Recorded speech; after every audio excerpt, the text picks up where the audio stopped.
CM Revanth Reddy అధికారంలోకి రాగానే ప్రత్యర్థుల మీద, పగున్న వారి మీద ప్రతీకారం తీర్చుకోవడానికే ఒక అస్త్రాన్ని, తిరుగులేని అస్త్రాన్ని ఉపయోగిద్దామని ఈ హైడ్రా సృష్టించినట్టు తెలుస్తుంది. అయితే ఈ హైడ్రా ఇప్పుడు సీఎం రేవంత్ రెడ్డి చేతి నుంచి ఎప్పుడో వెళ్ళిపోయింది. ఇది ప్రత్యర్థుల చేతికి, మీడియాల చేతికి ఇప్పుడు చిక్కింది.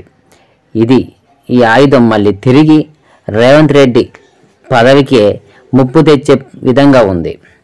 రేవంత్ రెడ్డి సన్నిహితులు, రేవంత్ రెడ్డి పార్టీ అయిన కాంగ్రెస్ పార్టీ, అధికార పార్టీ ఎమ్మెల్యేలకు, ఎంపీలకు ఈ ఆయుధమే ప్రమాదంగా మారబోతుంది.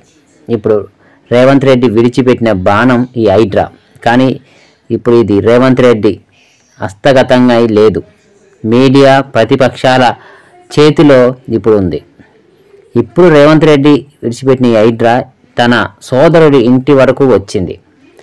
తర్వాత రేవంత్ రెడ్డి పదవి ముప్పు వరకు తీసుకొస్తుంది.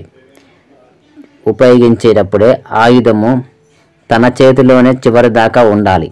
కానీ రేవంత్ రెడ్డి ఉపయోగించిన ఆయుధం ప్రత్యర్థులకి మంచి బలాన్ని, మీడియాకు మంచి శక్తిని ఇచ్చింది. రేవంత్ రెడ్డి పదవికి అయినా కానీ, రేవంత్ రెడ్డితో ఉన్న సన్నిహితులకి, పార్టీలో ఉన్న ఎమ్మెల్యేలకి, ఎంపీలకు కూడా ఇప్పుడు ఇదే హైడ్రా పెద్ద ప్రమాదంగా మారబోతుంది. ఎవరు చేసుకున్నది వారికే తిరిగి వస్తుందంటే బహుశా ఇదేనేమో.